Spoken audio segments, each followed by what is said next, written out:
다윗이 감람산 꼭대기에서 요단강 쪽으로 조금 내려가기 시작하였을 때 사울의 손자 무비보셋의 하인 시바가 와서 왕을 맞이하였다. 그는 나귀 2마리에 안장을 얹고 납작한 떡 200덩이와 건포도 100개와 싱싱한 과일 100개와 포도주 한 가죽 부대를 싣고 왔다. 왕이 이것이 모두 무엇이냐고 묻자 시바가 이렇게 대답하였다.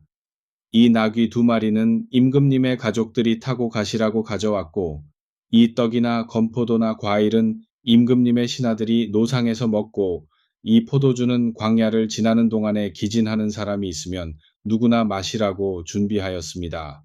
이때 왕이 그런데 네 주인은 어디에 있느냐 하고 묻자 시바가 터무니없는 중상모략을 하였다. 그분은 지금 예루살렘에서 제 세상에 왔다고 좋아합니다.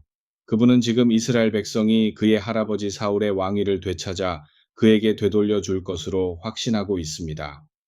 왕은 시바의 말을 듣고 그렇다면 네 주인의 재산을 모두 네가 가져라 하고 말하였다. 그러자 시바가 땅에 엎드려 절을 하고 나의 주 임금님께서 앞으로도 언제나 이렇게 은총 베풀어 주시기를 원합니다 하고 말하였다. 다윗 왕이 감람산을 넘어 바후림 마을에 이르자 그 마을에서 어떤 사람이 달려 나오며 왕에게 욕을 퍼부었다. 그는 사울 집안의 먼 친척인 게라의 아들 시므이였다. 다윗 왕의 용감한 부하와 신하들이 왕의 곁에 함께하고 있는 데에도 불구하고 그는 겁없이 돌팔매질과 저주를 퍼부었다. 그때에 다윗 일행은 깊은 골짜기를 타고 내려갔는데 시므이는 골짜기 위에 산비탈을 타고 따라오면서 밑으로 돌을 던지고 모래를 날리며 무서운 저주를 외쳐댔다. 이 살인자야 꺼져라. 악한 자야 영원히 망해버려라. 네가 사울의 집안을 모두 죽이고 무사할 줄 알았더냐. 이제 바로 그 벌을 받게 되었다. 네가 죽인 그 모든 사람의 피가 내 머리 위로 돌아왔다. 네가 사람을 죽이고 나라를 빼앗았지만 이제는 여호와께서 그 나라를 네게서 빼앗아 바로 네 아들 압살롬에게 넘겨주셨다. 네가 사람을 많이 죽였기 때문에 당연히 그 벌을 받는 줄이나 똑똑히 알아라. 이 더러운 살인자야. 왕을 모시고 가던 신하들은 더 이상 수모를 견딜 수가 없었다. 마침내 스루야의 아들 아비새가 대표로 나서서 다윗에게 건의하였다. 죽은 개만도 못한 놈이 우리 임금님을 이렇게 욕하고 저주하는데 내버려 두어서야 되겠습니까? 제가 당장 언덕으로 뛰어 올라가 그놈의 목을 잘라 버리겠습니다. 그러나 다윗은 이렇게 대답하였다. 스루야의 아들들아, 왜 나의 일에 그토록 간섭을 하느냐?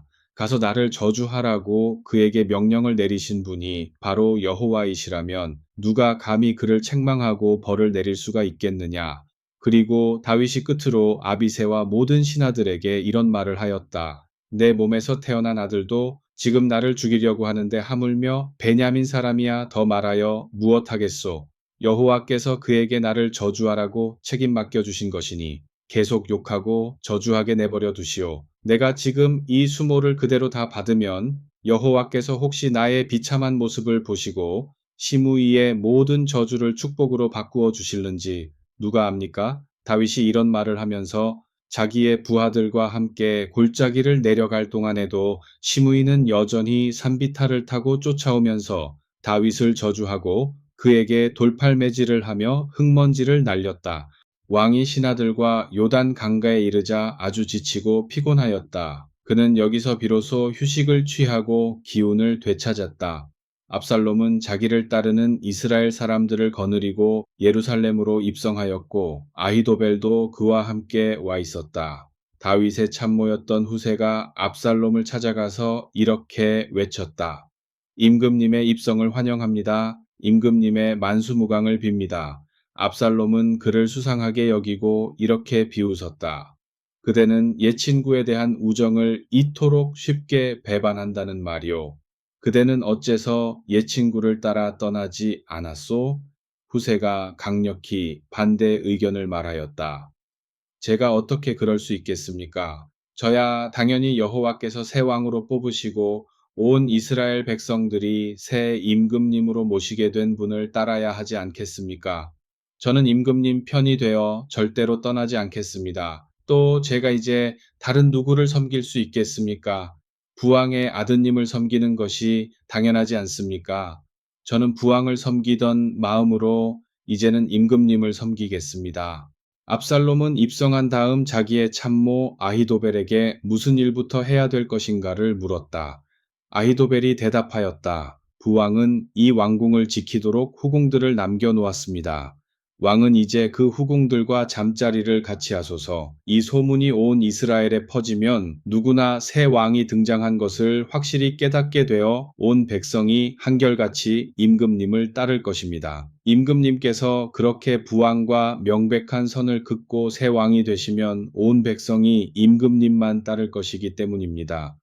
압살롬은 그의 조언을 받아들였다.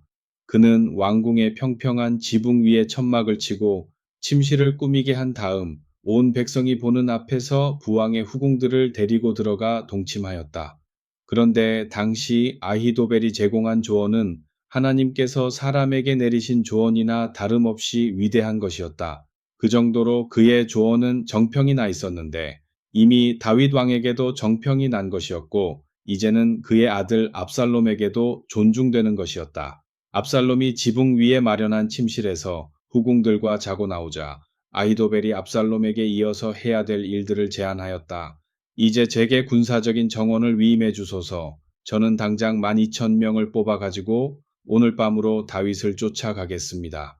그가 지쳐서 절망에 빠져 있을 때 뒤쫓아가면 틀림없이 그를 쉽게 잡을 수 있을 것입니다. 제가 오늘 밤 안으로 기습해 들어가면 그의 부하들도 놀라서 모두 뿔뿔이 흩어져 버릴 것입니다. 그때 제가 다윗만을 잡아 죽이면 더 이상 피 흘릴 필요가 없을 것입니다. 그 다음에는 다윗의 부하들을 모두 임금님 편으로 끌어들이겠습니다. 그들이 임금님에게로 돌아오는 일이 뭐가 어렵겠습니까? 그들은 남편과 다투고 잠시 친정으로 가 있던 새색시가 다시 남편에게로 돌아오듯이 임금님의 편으로 돌아올 것입니다. 임금님께서 지금 제거해야 될 사람은 단 한 사람뿐입니다. 그 사람만 제거되면 온 나라가 조용하고 온 백성이 평안할 것입니다. 이 제안은 압살롬에게도 좋게 들렸고 이스라엘의 장로들에게도 훌륭하게 들렸다. 그러나 하나님의 계획은 다르셨다. 그리하여 압살롬은 후세를 등용하고 이런 제안을 하게 되었다. 후세의 조언도 한번 들어봅시다. 어서 그 사람도 불러다가 물어봅시다. 후세가 들어오자 압살롬이 그에게 물었다.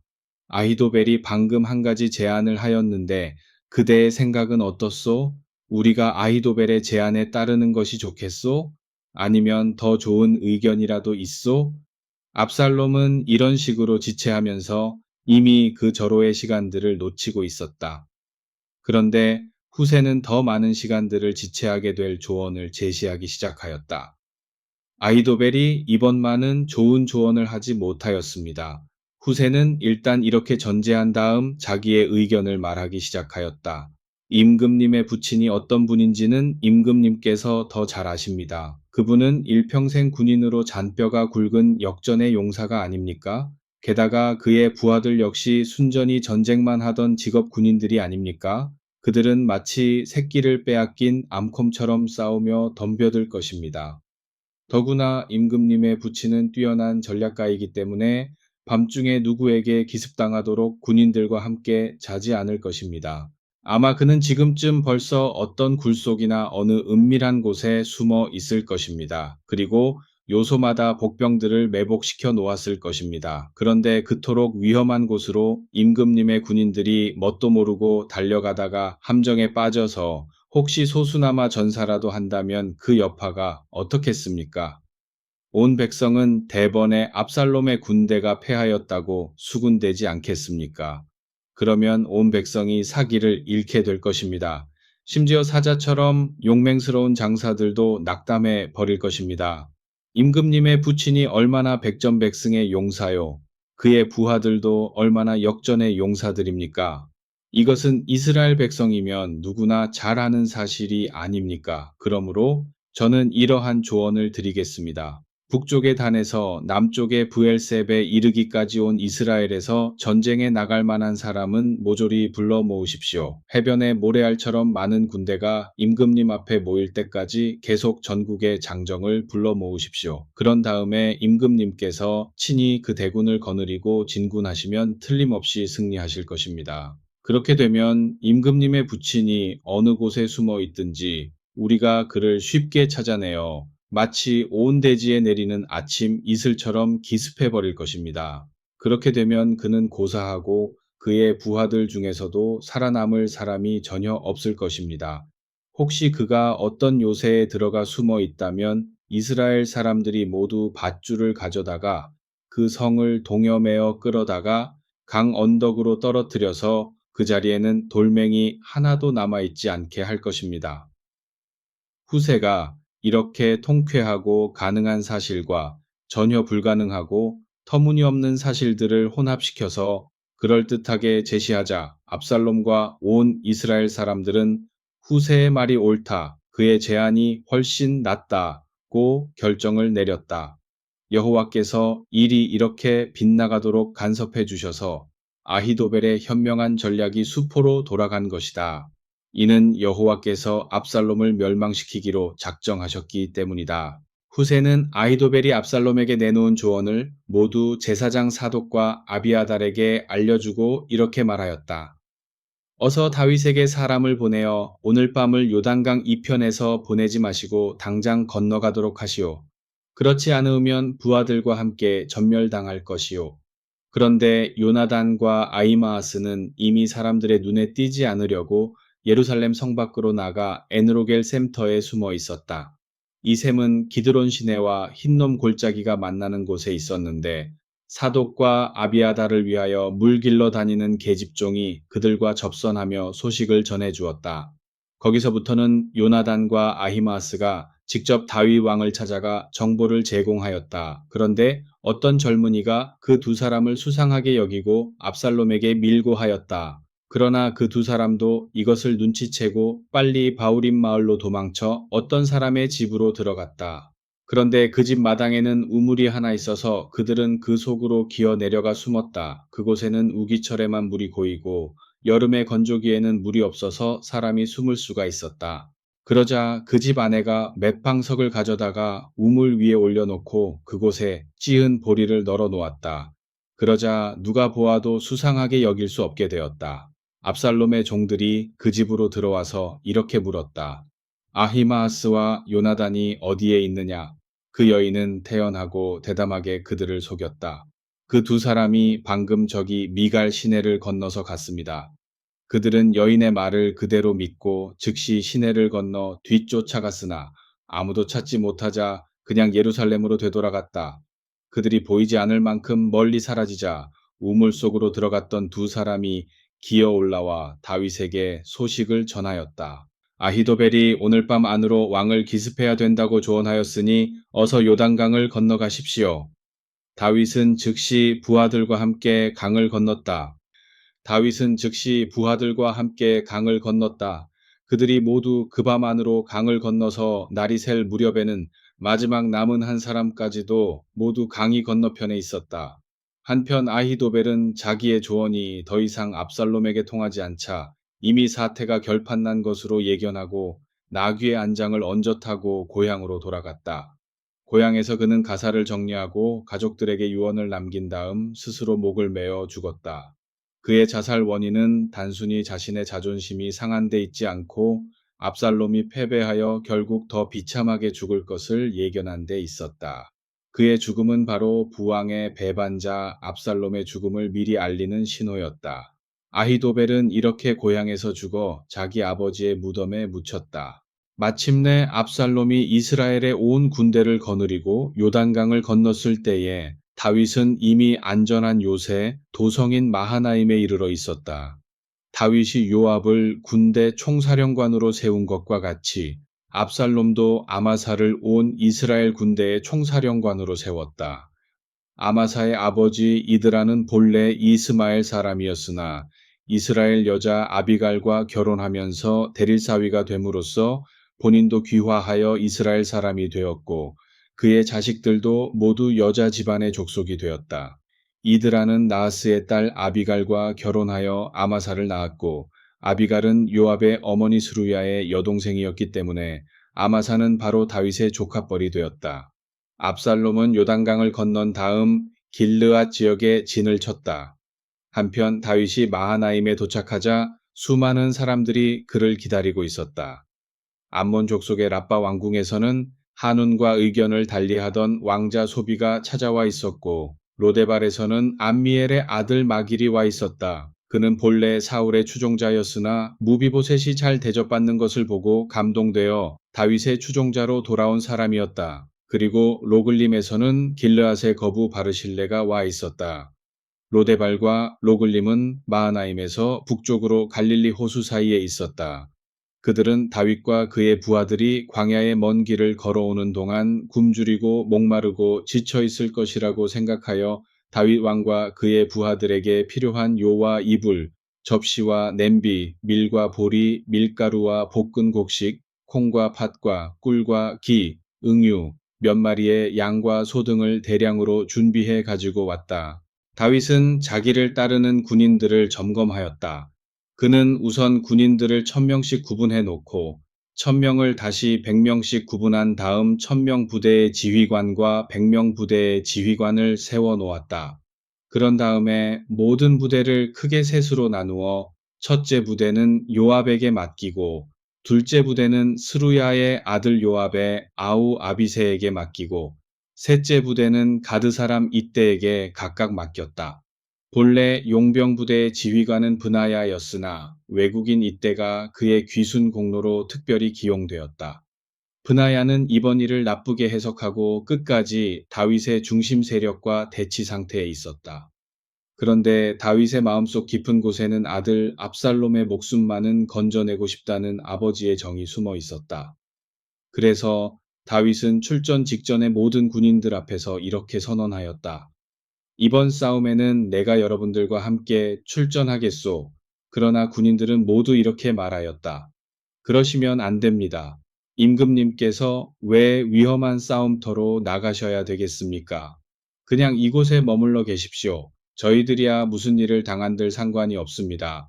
저희들이 비록 적진 앞에서 도망을 치거나 심지어 반절이나 죽는다고 해도 적은 그것을 대단치 않게 여길 것입니다. 그러나 임금님께서는 저희들 10,000명보다도 더 소중한 분이십니다. 임금님께서는 그냥 성중에 계시다가 저희가 어려울 때에 나와서 도와주시는 것이 훨씬 더 좋겠습니다.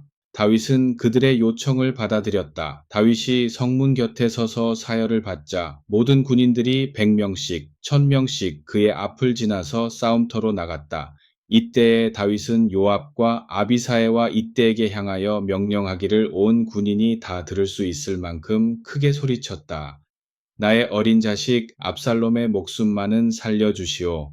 이리하여 다윗의 군대가 압살롬이 거느린 이스라엘 군대를 향하여 출전하자 마하나임 북쪽의 에브라임 산지에서 싸움이 붙었다. 다윗의 군인들은 역전의 용사들이어서 오합지졸로 모인 이스라엘 군대를 크게 무찔렀는데 그날 거기서 2만 명이나 죽였다. 그런데도 싸움이 에브라임 산지 전역으로 번져 나가서 잡목과 바위 비탈로 도망하다가 저절로 죽은 압살롬의 부하들이 칼에 찔려 죽은 군인들보다 더 많았다. 그때에 압살롬은 노새를 타고 전투에 참가하였는데 그도 다윗의 군대에게 쫓겨 험한 숲속으로 도주하다가 상수리 나무의 빽빽한 가지에 그만 머리채가 휘감기고 말았다. 이렇게 그가 상수리 나무에 매달리자 타고 가던 노새가 앞으로 혼자 빠져나갔다. 다윗의 군인들이 이것을 보고 즉시 요압에게 보고하였다. 압살롬이 상수리 나무에 매달려 있습니다. 그러자 요압이 그 군인에게 이렇게 소리쳤다. 무슨 말이냐? 네가 왜 그를 그 자리에서 쳐 죽이지 않았느냐? 그랬더라면 내가 내게 은 10개와 금과 은으로 장식한 띠를 하나 보상금으로 주지 않았겠느냐? 그러나 그 사람은 이렇게 대답하였다. 비록 은 1000개를 달아서 제 손에 쥐어주신다고 해도 저는 그렇게 하지 않았을 것입니다. 제가 어떻게 감히 임금님의 아들에게 손을 댈 수 있겠습니까? 임금님께서 우리 모두가 똑똑히 듣도록 장군님과 아비사에와 이때에게 나의 어린 자식 압살롬의 목숨만은 살려주시오. 아무도 그의 몸을 해치지 못하게 하시오 라고 명령하지 않으셨습니까? 제가 만일 왕의 명령을 어기고 그런 일을 저질렀다면 어떻게 되겠습니까? 도대체 우리 임금님 앞에서 숨길 일이 무엇이 있습니까? 그래서 제가 결국 잡혀서 죽게 되면 장군님께서도 저를 모르는 채 하지 않으시겠습니까? 이때 요압이 벌떡 일어서며 나는 이렇게 너하고 이야기하며 꾸물거릴 시간이 없다고 큰 소리를 친 다음 단창 세 자루를 손에 들고 달려가서 아직도 상수리나무에 매달려 있는 압살롬의 가슴에 꽂았다. 그러자 요압의 무기를 들고 다니던 젊은이 10명이 압살롬을 둘러싸고 그를 때려 완전히 죽여버렸다. 압살롬을 따라 전선에 나왔던 이스라엘 군대는 모조리 도주하고 다윗의 군대는 계속 그들을 추격하고 있었으나 이제 요압이 나팔을 불자 일시에 싸움이 중단되었다. 다윗의 군대는 모두 요압에게로 돌아오고 이스라엘 군대는 해체되어 저마다 자기 집으로 돌아갔다. 이제 요압의 군인들은 압살롬의 시체를 떼어다가 숲속의 깊은 구덩이에 던져넣고 그 위로 수많은 돌을 쌓아 커다란 돌무더기를 만들었다. 그런데 압살롬은 살아생전에 이미 예루살렘 근처에 있는 왕의 골짜기에 자기의 기념비를 세워 둔 게 있었다. 그는 세 아들을 두었으나 그들이 거듭 죽자 이제는 내 이름을 전해줄 아들이 이 세상에 없다고 탄식하다가 자신의 슬프고 외로운 인생을 달래기 위하여 스스로 기념비를 세웠던 것이다. 그는 그 비석이 자기 아들을 대신하여 자신의 이름을 이 세상에 전해주도록 자기 이름을 따서 그 돌기둥에 이름 붙였다. 그래서 사람들은 오늘날까지도 그것을 압살롬의 돌기둥이라고 부른다. 이미 전령으로 이름을 떨쳤던 사독의 아들 아히마아스가 철없게도 요압에게 이런 자청을 하고 나섰다. 제가 지금 당장 임금님께로 달려가서 이 기쁜 소식을 전해드리겠습니다. 여호와께서 오늘 임금님을 의롭게 판결하시고 그 원수들을 물리쳐 주셨다고 전하겠습니다. 그러나 요압은 이것이 얼마나 위험한 심부름인가를 잘 알고 있었다. 그래서 그는 아히마아스를 죽음의 위험에 빠뜨리지 않으려고 이렇게 타일렀다. 다른 때 같으면 당연히 내게 심부름을 시키겠지만 오늘만은 안 된다. 임금님께 좋은 소식을 전할 수가 없기 때문이다. 임금님의 아들이 죽었다는데 무슨 좋은 소식이 될 수 있겠느냐? 그리고 요압은 구스의 흑인 용병 한 사람을 불러 이렇게 명령하였다. 네가 임금님께 달려가서 본 대로 말씀을 드려라. 그러자 그 구스 사람은 요압에게 엎드려 절을 한 다음에 즉시 달려갔다. 그런데도 웬일인지 제사장 사독의 아들 아히마스가 또 요압을 조르기 시작하였다. 무슨 일을 당해도 좋으니 저 구스 사람을 뒤쫓아가게 허락해 주십시오. 그러나 요압은 또 이렇게 타일렀다. 아히마스야, 도대체 네가 무엇 때문에 그토록 나서고 싶어 하느냐? 이번 일은 아무리 잘 전해도 좋은 소식이 될 수 없을 뿐더러 무슨 상 받을 정갈도 못 된다. 그런데도 아히마스가 또 자청하였다. 아무러면 어떻습니까? 그냥 보내만 주십시오. 요압이 하는 수 없이 허락해 주자 아히마아스는 요단 골짜기에 좋은 길로 달려서 구스 사람을 앞질러 갔다. 이 전쟁이 계속되는 동안 다윗은 마하나임의 바깥 성문과 안성문 사이에 앉아 있었다. 그곳에서는 성벽 위에 파수꾼을 바라볼 수가 있었는데 파수꾼은 성문의 지붕 위에 설치한 관망대에서 먼 곳까지 내다보고 있었다. 그는 어떤 사람이 성문을 향하여 급히 달려오는 것을 보자 곧 왕에게 큰 소리로 보고하였다. 다윗은 꼭 한 사람만 달려온다면 좋은 소식을 전하는 전령이다 하고 말하였다. 적진에게 패하여 달려오는 경우에는 많은 사람이 한꺼번에 몰려오기 때문이었다. 그 사람이 성문에 거의 다다랐을 때에 파수꾼은 멀리 뒤따라서 달려오는 또 한 사람을 보고 문지기에게 큰 소리로 보고하였다. 왕은 이 보고를 받고서도 똑같이 좋은 소식을 전하는 사람으로 판단하였다. 파수꾼이 이제는 먼저 달려오는 사람을 알아보고 이렇게 소리를 질렀다. 사독의 아들 아히마스가 달려옵니다. 그는 다름질하는 모양만 보아도 알 수가 있습니다. 왕이 안심하고 대답하였다. 그는 좋은 사람이니 틀림없이 좋은 소식을 가져올 것이다. 흉한 소식이라면 요압이 아히마아스에게 시킬 리가 없기 때문이다. 아히마아스는 달려오면서 이미 이겼습니다. 라고 승전 소식을 전하였다. 마침내 그는 왕 앞으로 달려와 엎드려 큰 절을 올린 다음 이렇게 아뢰었다.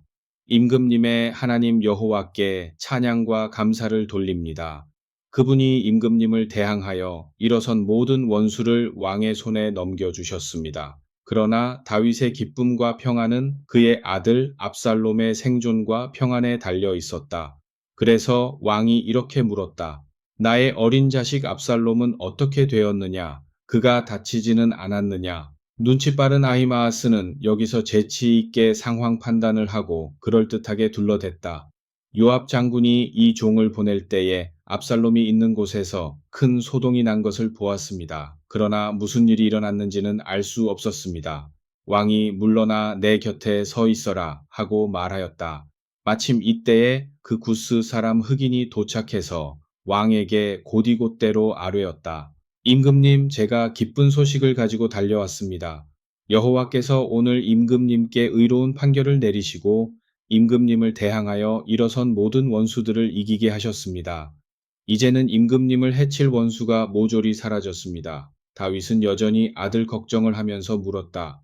나의 어린 자식 압살롬은 어떻게 되었느냐? 그가 무슨 상처라도 입지 않았느냐? 구스 사람이 사실 그대로 대답하였다. 임금님을 대항하여 일어서는 모든 원수들은 압살롬과 똑같은 일을 당해야 옳을 것입니다. 다윗 왕은 아들 압살롬이 죽었다는 소식에 큰 충격을 받았다. 그는 떨면서 성문 위에 다락방으로 올라가 통곡하였다.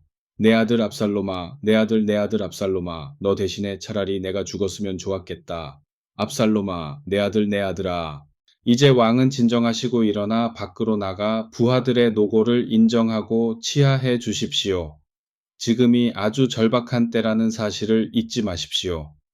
만약 임금님께서 지금 그들을 격려해 주시지 않는다면 모두 오늘 밤 안으로 뿔뿔이 달아날 것입니다. 그러면 임금님께서 젊은 시절부터 당한 그 모든 환난보다도 더 무서운 고난을 당하게 되실 것입니다. 마침내 다윗 왕이 정신을 차리고 일어나 성문에 나와 앉았다. 요압은 즉시 방황하는 모든 군인들에게 임금님께서 성문에 나와 사열을 받으신다 하고 전하였다. 이리하여 부하들이 모두 왕의 앞으로 지나가니 예루살렘으로 다시 입성할 세력이 모아졌다. 북쪽 열 지파의 이스라엘 군인들은 이미 해체되어 저마다 자기 집으로 돌아갔다. 이제는 이스라엘의 열 지파도 모두 다윗에게로 마음이 돌아서서 이렇게들 주장하였다. 본래 우리를 블레셋 족속과 모든 원수들의 소나귀에서 해방시켜준 왕은 바로 다윗이다. 그런데 우리가 압살롬 편을 들었기 때문에 그분이 압살롬을 피하여 이 나라를 떠나셨다. 그러나 우리가 왕으로 세워놓은 압살롬은 이미 전사하였다. 이리하여 백성들은 이렇게 요구하였다. 이런 판국에 더 기다릴 것이 무엇이냐? 무엇 때문에 다윗 왕을 다시 모셔오지 않느냐? 북쪽의 이스라엘 열 지파가 모두 이렇게 주장하자 그 소문이 다윗 왕에게도 전해졌다. 그러자 왕이 예루살렘에 있는 두 제사장 사독과 아비아달에게 사람을 보내어 이렇게 전하였다. 유다 지파의 장로들을 불러 모으고 이렇게 내 말을 전하시오.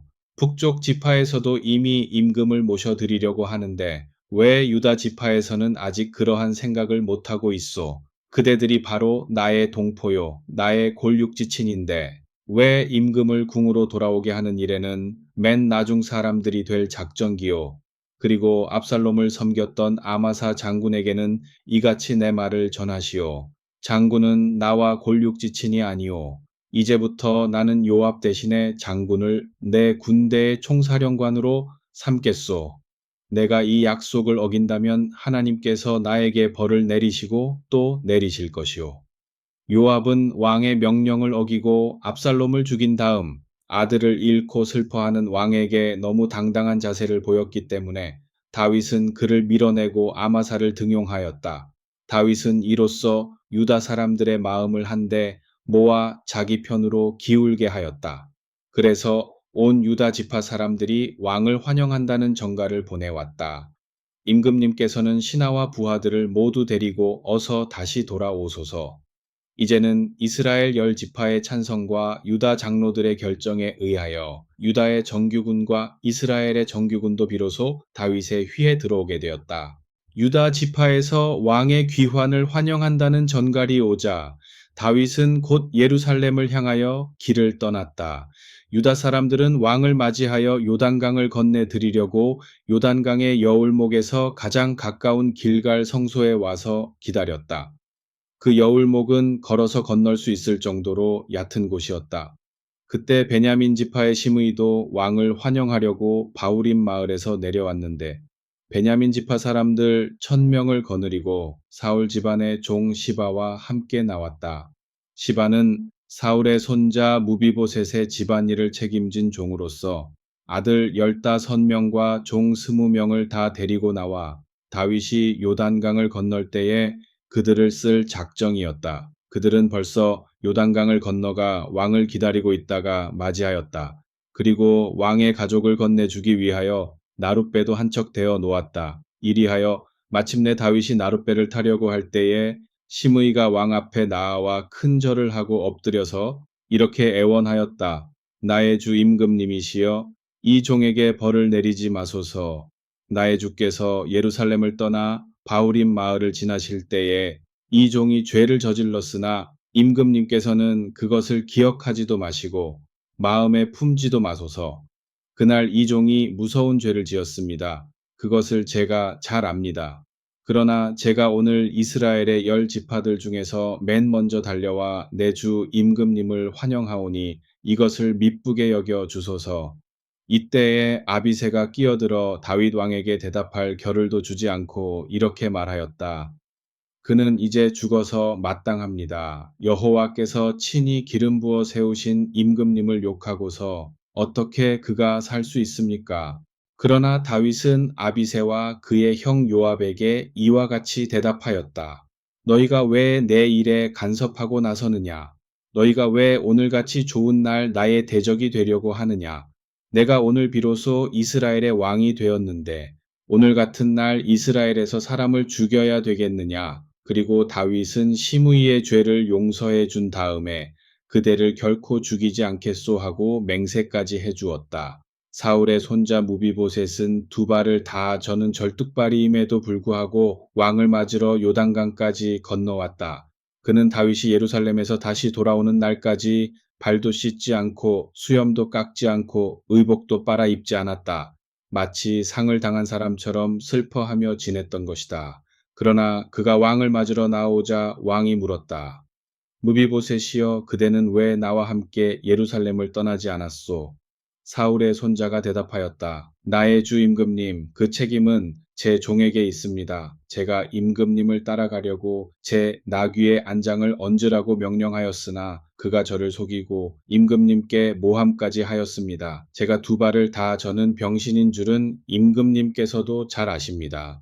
임금님은 하나님의 천사와 같이 공정한 판결자이시니 임금님의 처분대로 하십시오. 제 아버지 집안의 온 가족은 임금님 앞에서 죽어 마땅한데도 임금님께서는 이 종을 임금님의 식탁에서 왕자나 친구들과 함께 먹을 수 있도록 허락해 주셨습니다. 이제 또 임금님께 은총을 베풀어 달라고 할 권리가 제게는 남아있지 않습니다. 그러나 다윗은 이렇게 대답하였다. 왜 그 이야기를 또 하시오? 나는 이렇게 결정하였소. 사울의 재산을 시바와 반절씩 나누어 가지시오. 무비보셋은 이번에도 사양하였다. 그가 모두 차지하게 하십시오. 나의 주 임금님께서 다시 안전하게 돌아오셨으니 저는 더 이상 바랄 것이 없습니다. 바르실레는 다윗 왕을 안전하게 요단강까지 건네 드리려고 길르앗의 로글림에서 내려와 있었다. 그는 나이가 80세로 아주 늙었지만 마하나임과 갈릴리 호수의 중간쯤에 있는 로글림에서 요단강까지 내려온 것이다. 그는 굉장히 부유한 사람으로 다윗이 마하나임에 머물러 있는 동안에 계속 음식을 제공하였다.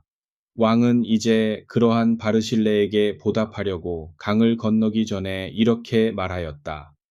이제 예루살렘으로 올라가 왕궁에서 저와 함께 사시지요. 이제는 제가 어르신과 어르신의 가족들을 보살펴 드리겠습니다. 그러나 바르실레는 사양하였다. 제가 얼마나 더 살겠다고 이 늙은 몸으로 고향을 떠나 예루살렘으로 가겠습니까? 다윗 왕은 요단강 서쪽에서 길갈 쪽으로 가고 기맘도 왕을 따라갔다. 여기서부터는 유다 지파의 정규군이 모두 왕을 따라 행진하고 이스라엘 열 지파의 정규군도 반절이나 왕을 따라서 행진하였다. 그런데 갑자기 이스라엘의 나머지 군인들이 왕에게 몰려와서 항의하기 시작하였다. 유다 사람들은 우리와 동족이면서 어떻게 자기들끼리만 요단강을 건너가서 임금님과 그의 가족과 신하들까지 모시고 왔습니까? 그러자 유다 사람들은 조금도 양보하지 않고 대들었다.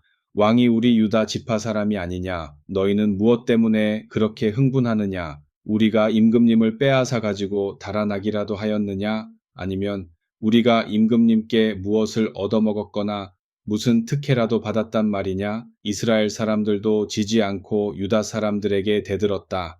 왕이 비록 너희 지파 출신이기는 하지만 너희는 한 지파뿐이고 우리는 열 지파나 된다. 그러므로 우리는 너희보다 10배나 더 왕을 모셔야 할 특권이 있다. 그런데도 너희가 우리의 특권과 우성원을 무시할 수 있느냐? 또 처음부터 왕을 다시 모셔오기로 작정한 사람들도 우리들이 아니었느냐? 어느 면에서나 우리들은 너희의 형벌이요 너희보다 앞선 위치에 있지 않느냐. 그러나 유다 사람들의 말이 더 모질고 날카로웠다. 마침 그곳 길갈에는 베냐민 지파 출신으로 난동을 부리기 좋아하는 사람이 있었는데 그는 비그리의 아들 세바였다. 그가 갑자기 뿔나팔을 불며 이렇게 외쳤다. 우리가 이새의 아들과 무슨 상관이 있느냐. 그는 유다 지파 사람인데 우리 이스라엘의 열 지파에게 무슨 유산을 물려주겠느냐. 이스라엘 사람들아, 공연히 속지 말고 어서 일어나 각자 집으로 돌아가자. 그러자 이스라엘 사람들이 모두 다윗을 버리고 세바를 따라갔다. 그러자 왕을 따르는 사람들은 다시 유다 사람들 뿐이었다. 그들은 요단강에서 예루살렘까지 계속 왕을 따랐다. 예루살렘 왕궁으로 돌아온 다윗은 전에 왕궁을 지키도록 남겨두었던 10사람의 후궁부터 별궁에 가두고 감시하도록 명령하였다. 그리고 먹을 것만 대주었을 뿐 더 이상 후궁들을 찾지 않았으니 그녀들도 다윗의 딸 다말과 같이 외롭고 슬프게 갇혀 사는 신세가 되었다.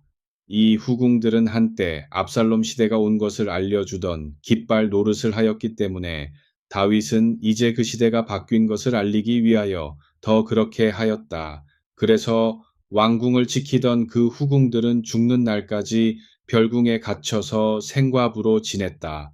다윗은 맨 먼저 10사람의 후궁부터 처리하고 이어서 세바의 반란을 진압하려고 아마사 장군에게 작전 지시를 내렸다. 그대는 유다의 모든 장병들을 3일 안으로 소집한 뒤 모레 이곳에 와서 보고하시오. 내가 직접 사열을 받겠소. 그러나 아마사가 정해진 기한 내에 돌아오지 않자 왕이 아비새에게 새로운 작전을 지시하였다. 이제는 세바가 압살롬보다도 더 위험한 존재로 등장할 것이요. 그가 튼튼한 요새에 들어가기 전에 어서 내 부하들을 데리고 그들 뒤쫓아가시오. 그가 일단 요새에 숨어버리면 우리는 헛수고만 하게 될 것이요. 아비사에는 곧 요압이 지휘하던 정규군과 그렛 족속과 블렛 족속으로 구성된 다윗의 부하들과 모든 용사들을 거느리고 출전하여 세바를 뒤쫓았다. 그들이 예루살렘 성문을 떠나 기브온의 큰 바위 곁에 이르자 아마사가 지름길로 급히 달려와서 아비사의 앞으로 나아왔다. 이때 요압은 헐렁한 옷을 높이 축혀 입고 널따란 띠를 띠고 있었는데 그 허리띠 속에는 단도가 숨겨져 있었다. 그 단도는 다른 사람이 눈치챌 수 없는 사이에 칼집에서 미끄러져 내려오면 손으로 받을 수 있는 것이었다. 요압은 아마사를 기쁘게 맞이하는 척하였다. 형님, 요즘 어떻게 지냈습니까? 하고 인사하면서 그에게 입맞출 듯이 접근하여 오른손으로는 그의 턱수염을 틀어쥐고 왼손으로는 아마사가 눈치챌 겨를도 없이 칼을 빼어 잡았다. 요압이 그 단도로 아마사의 배를 가르자 창자가 땅바닥으로 쏟아져 나왔다. 요압이 2번 다시 칼을 쓸 것도 없이 아마사는 그 자리에서 거꾸러져 죽었다. 그러자 요압이 다시 실권을 쥐고 온 군대를 지휘하기 시작하였다. 요압은 즉각 자기 동생 아비사에와 함께 세바를 뒤쫓기 시작하였다. 그러나 아마사를 따라온 군인들은 어쩔 줄을 모르고 주저하였다. 그래서 요압이 자기의 부하 한 사람을 아마사의 시체 옆에 세워놓고 이렇게 외치도록 하였다. 요압을 지지하며 다윗 왕편에 설 사람은 당장 요압 장군을 따르시오. 이리하여 군인들은 모두 요압 장군을 따라가게 되었다. 그런데도 아마사가 길바닥 한가운데에 피투성이가 되어 쓰러져 있었기 때문에 군인들은 그 길을 지날 때마다 주저하며 멈추어 섰다. 그래서 요압의 부하가 아마사의 시체를 한길 가운데에서 들녘으로 치워 놓았다. 그런데도 군인들은 아마사의 시체가 있는 곳에서 멀지 않은 길을 지나면서 여전히 그곳을 쳐다보며 조금씩 멈추어 섰기 때문에 요압의 부하가 아마사의 시체를 옷으로 덮어 놓았다. 이렇게 되자 군인들은 더 이상 지체하지 않고 요압을 따라서 세바를 잡으러 갔다. 한편 세바는 이스라엘의 온 지파를 찾아 헤매고 다녔으나 어느 성읍에서도 그를 받아주지 않았다. 그래서 그는 결국 이스라엘의 가장 북쪽에 있는 성읍 아벨벳마아가로 들어가 숨게 되었다. 이스라엘의 모든 지파가 그를 무시하고 배척하였기 때문이다. 그곳은 훌레 호수의 북쪽에 있고 단 성읍의 서쪽에 위치해 있었는데 오직 그를 내세운 비그리 족속들만이 그를 따라서 마아가 성읍으로 들어갔다. 요압은 군인들을 거느리고 그곳으로 가서 당장 그 성읍을 포위해 버렸다. 그리고 우선 바깥 성벽보다 더 높은 장벽을 쌓고 내부의 성벽들을 부수어 무너뜨리기 시작하였다. 그런데 그 성읍 안에는 슬기로운 여인이 살고 있었다. 그 여인이 성벽 밖으로 요압의 군인들에게 외쳤다. 여보세요. 제 말을 좀 들어보세요. 제가 할 말이 있으니 요압 장군을 불러주세요. 요압이 여인에게 다가오자 당신이 요압 장군이세요? 라고 물었다. 요압이 그렇다. 라고 대답하자 그 여인이 이렇게 말하였다. 장군님, 이 여종의 말을 들어보세요. 요압이 어서 말하시오. 하고 허락하자 그 여인이 이야기하였다. 옛부터 사람들은 무슨 중대한 일이 있을 때마다 아벨과 단에 가서 물어보라고 하였습니다. 그러면 무슨 일이든지 해결되었기 때문입니다. 그만큼 여기 있는 두 성급은 이스라엘에서 가장 평화스럽고 진실한 사람들이 사는 곳입니다. 그러나 당신은 지금 이스라엘의 어머니 같은 이 성급을 파괴하려고 하십니다. 당신은 여호와의 소유인 이 성급을 없앨 작정이십니까? 요압이 대답하였다. 성읍을 없애다니 그게 무슨 말이오? 나는 절대로 그런 사람이 아니오. 다만 에브라임 산지 사람 비그리의 아들 세바라는 자가 다윗 왕에게 대항하여 반란을 일으키고 이 성읍에 들어와 숨었소. 나는 그 사람을 잡아가려고 온 것뿐이오. 여러분이 지금 그 사람만 내준다면 내가 이 성읍에서 당장 떠나겠소. 그 여인이 이렇게 약속하였다. 우리가 곧 그의 머리를 잘라서 성벽 너머로 던져 드리지요. 그녀가 성 주민들에게 지혜로운 말로 잘 이야기하자 주민들은 세바의 머리를 잘라다가 성벽 너머로 요압에게 던져 주었다. 그래서 요압은 나팔을 불어 군인들을 해산시켰다. 유다 군인들은 저마다 평화롭게 자기 집으로 돌아가고 요압도 예루살렘으로 가서 다윗 왕을 찾아갔다. 요압은 이번 공적으로 다시 다윗의 신임을 받아 군대 총사령관의 직책을 되찾게 되었다. 이리하여 요압은 다시 이스라엘 온 군대의 총사령관이 되고 외국인들로 이루어진 용병 부대의 사령관은 여호야다의 아들 브나야가 그대로 하고 신설된 부역대장에는 아도니람이 되고 왕의 대변인 역할을 하는 사관은 아힐룻의 아들 여호사밧이 그대로 하고 국내외의 모든 문서를 처리하는 서기관은 스와가 되고 제사장은 사독과 아비아달이 그대로 하고 유다 산지 야일 출신의 일하는 다윗의 직속 제사장으로 봉직하였다. 이렇게 다윗 왕국은 왕위 계승의 혼란을 극복하고 다시 안정된 체제를 구축하기에 이르렀다.